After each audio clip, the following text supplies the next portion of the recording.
என்ன கோட்டிக்கு ரெடியா? ஒரு நாள் முன்னாடியே இங்கே ஷோ வருது. யூகே தான் ஃபர்ஸ்ட் பார்ப்போம்னு நினைக்கிறேன் குளோபலாக. Housefull G. கோட் பார்த்தீங்கன்னா கம்ப்ளீட்டாக 4 days ஃபுல்லு, இன்டர்நேஷ்னலாகவும் ஃபுல்லு. எக்ஸ்பெக்டேஷன் வந்து பயங்கரமாக இருக்குது. தளபதி கலக்கிடுவார்னு நினைக்கிறேன். அப்படியே தேட்டரு தெரிக்கும்னு சொல்லி எதிர்பார்க்குறேன். காரணம் என்னென்னு பார்த்தீங்கன்னா 4 பாட்டு ஏற்கனவே ரிலீஸ் ஆகிடுச்சு. இன்றைக்கி மட்டை பாட்டு கேட்டுட்டு தான் வந்தேன் நான் வரும்போது. ஆக்சுவலாக பாட்டை கேட்டவங்களாம் மட்டை ஆகிடுவாங்கன்னு நினைக்கிறேன். செம்மையாக இருக்குது. தேட்டரில் கண்டிப்பாக இந்தியாவில் வந்து முக்கியமாக ரோகிணி ஏற்கனவே ஒரு வாட்டி உடச்சிட்டாங்க. அவங்க ஜாக்கிரதையாக பார்த்துக்கணும். தேட்டர்ஸ் ஓனருக்குலாம் என்ன சொல்கிறேன் அப்படின்னா, நிறைய செக்யூரிட்டி போடுங்க, போலீஸ் ஃபோர்ஸ் போடுங்க. சரியான மூவி. வெங்கட் பிரபுவோட ஹீரோ மாசாக இருக்கும். கோட்டு வேற லெவலில் இருக்கும்னு நினைக்கிறேன் ஜி. இன்னொன்று முக்கியமான விஷயம் என்னென்னா, விஜயகாந்த் ஆக்சுவலாக வராரு ஏஐயில். விஜயகாந்த் ஃபேன்ஸ்லாம் வெறித்தனமாக காத்துட்டு இருக்காங்க. நான் கேள்விப்பட்டதில் என்ன, விஜயகாந்த் ஓப்பனிங்ஸ் வருவாருங்கிற மாதிரி கேள்விப்பட்டேன். நிறைய ரூமர்ஸ் வருதுச்சு. விஜயகாந்த் ஓப்பனிங்கில் வருவார், அஜித் ஃபைனலாக கிளைமேக்ஸில் வந்து விஜயோட பேசுகிற மாதிரி இருப்பாங்க, த்ரிஷாலாம் வருவாங்கன்னு சொல்கிறாங்க. எக்கச்சக்க ரூமர்ஸ் இருக்குது. பட் நான் சாதாரணமாக எந்த எக்ஸ்பெக்டேஷன் இல்லை. தளபதி ஃபேன், 25 வருஷமாக தளபதி ஃபேன்.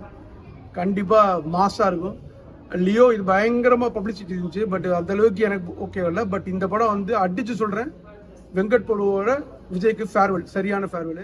ஆக்சுவலாக பார்த்தீங்கன்னா ஒரு 2 வாரம் தீபாவளி மாதிரி இருக்கும். விஜய் ஃபேன்ஸ் எல்லாம் வெறித்தனமாக இருப்பாங்கன்னு நினைக்கிறேன். பார்ப்போம். புதுப்பேட்டைக்கு அப்புறம் ஸ்னேகாவை பார்க்கலாம். அதே மாதிரி அப்படியே ஃபுல் எனர்ஜியில் வராங்க ஸ்னேகா, பிரசாந்த், பிரபுதேவா. ஃபுல் ஃபோர்ஸ் இருக்கு. நான் வெங்கட் பிரபு இன்டர்வியூஸ்லாம் ரீசெண்டாக பார்த்தேன். 3 hour தேட்டரை தெரிக்குன்னு சொல்லியிருக்காரு. எனக்கு அது ஆக்சுவலாக இன்னைக்கு நேற்றுக்குலாம் இன்டர்வியூ பார்த்தீங்கன்னா பயங்கரமாக இருக்குது. அர்ச்சனா கொடுத்துருக்காங்க ப்ரொடியூசர், அவங்களும் பயங்கரமாக இருக்குன்றாங்க. டிஏஜிங் செம்மையாக ஒர்க் அவுட் ஆயிருக்குன்னு சொல்கிறாங்க. வெங்கட் பிரபுவோட டைரக்ஷன் வேற, வெங்கட் பிரபு யுவன் சங்கர் ராஜா காம்பினேஷனே வேற மாதிரி. யுவன் சங்கர் ராஜா பாட்டு எல்லாமே நீங்கள் நல்லா பாருங்களேன். படம் வந்ததுக்கு அப்புறம் தான் ஹிட் ஆகும். அந்த ஃபர்ஸ்ட் சிங்கிள் வந்து தியேட்டர் ஓப்பனிங்கில் கிழிஞ்சிரும், 4th மட்டையும் கிழிஞ்சிரும். பவதராணி சூப்பராக ஒரு வாய்ஸ் கொடுத்து, பவதராணி வாய்ஸ் யூஸ் பண்ணி ஒரு பாட்டு இருக்குது. அதெல்லாம் தேட்டரோட வெங்கட் பிரபு டைரக்ஷனோட பிக்சரேஷனில் கனெக்ட் ஆகிடுச்சு. அதெல்லாம் ஒரு மேட்ரு கிடையாது. அப்புறம் வந்து இந்த டிஏஜிங்கில் கூட கொஞ்சம் சொதப்பியிருந்தாங்க. நாங்கள் அதெல்லாம் மாற்றிட்டாரு அவர் வெங்கட் பிரபு. ஃபைனல் ட்ரைலரில் பார்த்தீங்கன்னா மூஞ்சிலாம் கம்ப்ளீட்டாக மாற்றிட்டாங்க. எனக்கு தெரிஞ்சு 4 பாட்டுமே தேட்டரில் அனல் பறக்கும். படம் வந்ததுக்கப்புறம் பாட்டெல்லாம் செம்ம ஹிட் ஆகும். எல்லாமே நல்லா இருக்குச்சு. எனக்கு பாட்டு நீங்கள் இப்போ கேட்டு பாருங்களேன், 4 பாட்டும் சூப்பராக இருக்குது.